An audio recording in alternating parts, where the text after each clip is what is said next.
So today, we're going to be talking about the book, The Eyes Are Watching God. So, based off what's shown to me in the book, The Eyes Are Watching God is the epitome of stagnation and mediocrity.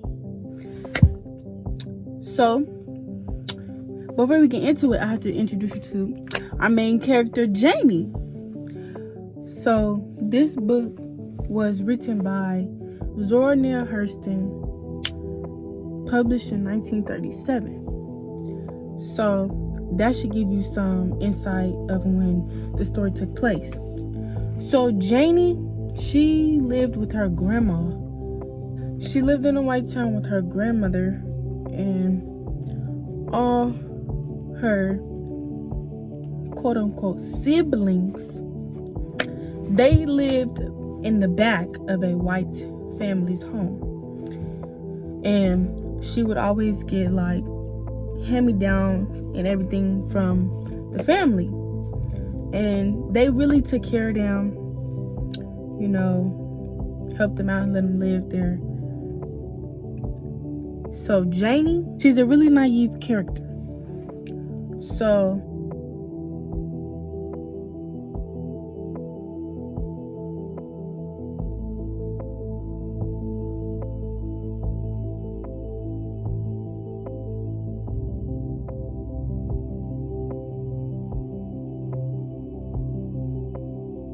throughout what was being taught in Janie's life was for her to get a good man, to keep a good man, and that's all she needed. So when Janie was growing up, you know, as a teen, they go explore, you know, have boyfriends or whatnot. So Janie found her a boyfriend, as you can say. His name was Johnny Taylor. And mind you, she was living with her grandmother. Janie went out with Johnny Taylor and they were kissing under the tree. Janie's grandmother seen her, and she proceeds to get angry with Janie for being with Johnny Taylor because he's not up to par, up to standard of what she wants, of who she wants Janie to be with. So her grandmother, as I said prior, everything that was being taught to Janie was to get a good man and have a good man to progress in her life. So, as Janie's grandmother trying to be a good grandmother, what she did was set up an arranged marriage for her to marry this man, Logan Killix. Mind you, Janie is 16 at this time, and they arranged a marriage for her to marry a man named Logan Killix. As I said, Logan Killix was in his 60s, very old. So, like I said before, everything that was being taught to Janie was to find love, to be with a man. So, she married Logan, and she felt like she was just with Logan because that's who she was arranged to marry. She didn't feel any connection. She didn't feel any love between her and Logan. She felt like, excuse me, that she needed more. Excuse me. And she felt like her and Logan didn't have a connection. So, and Logan was a working man. So Logan went off one day to go discuss business, discuss cattle and crops. So Janie was left alone to take care of the household, you know, to do her duties around the house for her and her husband. So she's home by herself and her husband's out of town. So she would always go outside and wash clothes and stuff. So one day she was washing and a man rode past her, and his name was Joe Starks. So she sees Joe Starks. She's attracted to him. She tries to make flirtatious gestures. They're both giving signals to each other. So like I said, her and Logan didn't have she felt as her and Logan didn't have a connection. So of course Jane was going to venture out to looking for more love, new love. So as she's seeing Joe, her and Joe began to talk, as in today's society terms. They began to talk, but they began to flirtatiously interact and venture off together. So Janie started growing more and more feelings for Joe, and she was already not liking being with Logan. So one time her and Logan got into an argument. So Janie decided to leave and go off to Florida with Joe. Joe had already told her when he rode past her while she was washing clothes and stuff. He kept telling her these dreams of having the life. He was going to take her to Florida. They were going to live happily. Like I said in the beginning, Janie's looking for love. Stagnation, mediocrity. That's all she wants in her life is love. But that's all she's been taught. So that's all she continues to strive for. So she leaves with Joe. They go off to Florida. And they're in Florida, and Joe, he felt like he wanted there to be black growth or African American growth, black growth. So he got to the town in Florida, which was Edensville. So that's where her and Joe ventured off to when she left her husband. So when they came to the town, Joe wanted economic black growth. So he decided to become the mayor. So they had many businesses going on in Edensville. They had businesses. They had post office. They had grocery stores. And, he's the mayor. So he made rules and regulations and laws. And like I said earlier, Joe was selling Janie dreams of her living a lavish life, of him taking care of her. But when they got there, things changed. Joe had Janie standing in his shadow. He didn't want her to say anything to anybody. He wanted her to work. He didn't want her to show her long. He just wanted her to stay in the shadows and be quiet. Like I said, what's Janie looking for? Janie's looking for love. So her and Joe proceeds on, and Joe, he just gets crueler and crueler and crueler over time, to the point where they get into it and bump heads again and again. He puts his hands on her. So Jenny, her love for Joe is dying out.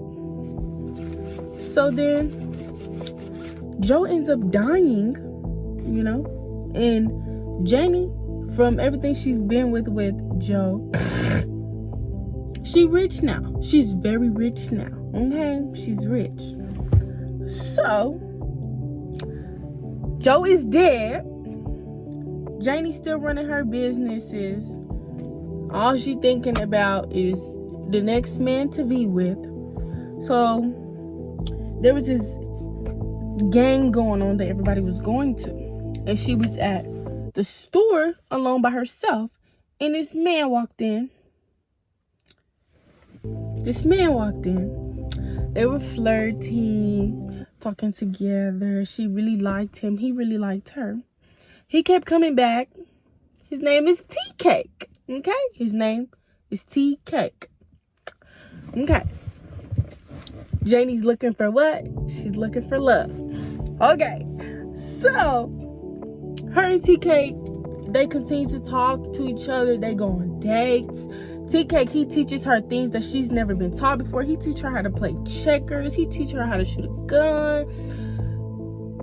And when Joe died, she took off her head rags.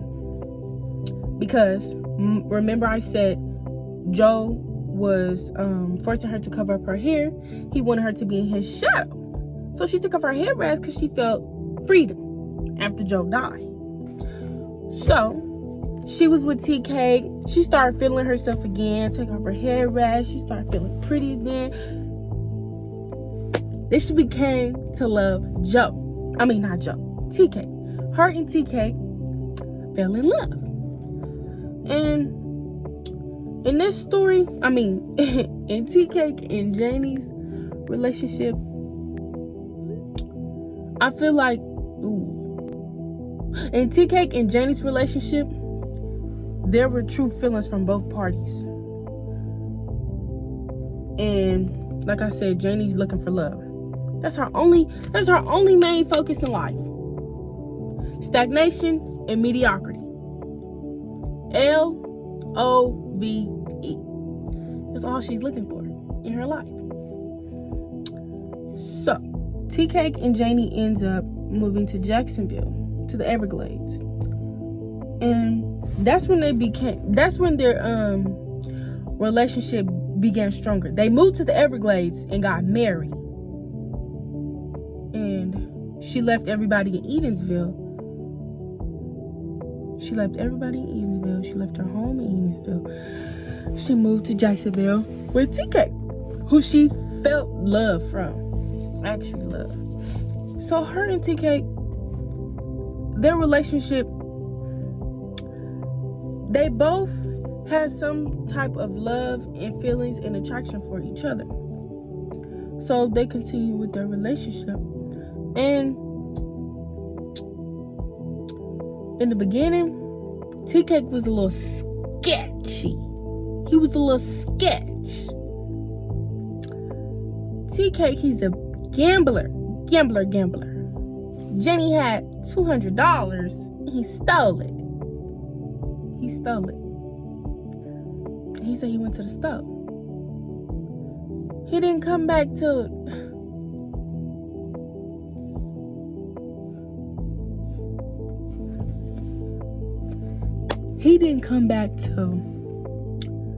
late in the morning. He was out the whole day. And when he came back, he asked her about the money. She asked him about the money. And he was just like, oh, he went to the store. Whole time, he gambled it. But he ends up winning it back. Gambling. Because that's what he does. But like I said, he was a little sketch. But once they got to Jacksonville, that's when he, like I said, he taught her how to play checkers. He taught her how to shoot, all different type of things. And when they was in Jacksonville, they were partying a lot. No, they would go to work, picking them beans in a bean field. And then they would come home and then party and everything with their neighbors. So, like I said, Janie's looking for love. And her Tea Cake and Janie's love was tested when the hurricane came. A hurricane came through. So, Tea Cake and Janie and all their friends, they had to run from the hurricane. So they were running from the hurricane, and they ended up being alone. It was just them two. Like, they ended up being parted from their friends and their companions. So it was just T-Cake and Janie. And throughout this, you can really see their love for each other, because they stick by each other the whole time. And mind you, Janie's whole life, her being dedicated to finding love. Janie had already been married once, then she ran off with Joe. So she's racking up years of her lifetime. So Janie's old when she's with T-Cake. She's about 40. So she's with T-Cake, and he's younger than her, and they run from a hurricane. So he's helping her, you know. They making it through the water. They end up coming across this big water field that they had to swim through. Okay? They had to swim through it. And Janie's swimming, and she's holding on to this cow. And this dog tries to attack Janie. The dog tried to attack Janie. So her man, T-Cake, what he does, he saves his woman. He saves his Janie, okay? He ends up getting bit by the dog. Homeboy got bit on the face. T-Cake got bit on the face. So they kept going in their journey, and then they came to an end. They came back home. T-Cake's sick. T-Cake is sick. All Janie wants is love. T-Cake is sick. The doctors know what's going on. But they really wasn't giving Janie any information on what was going on, except for leave him in a room by himself. Don't go near him. Just seclude him, isolate him, and keep yourself protected. And come to find out, T-Cake had rabies. So he's acting crazy. You know, he's acting crazy and strange. He's growling at her, being aggressive.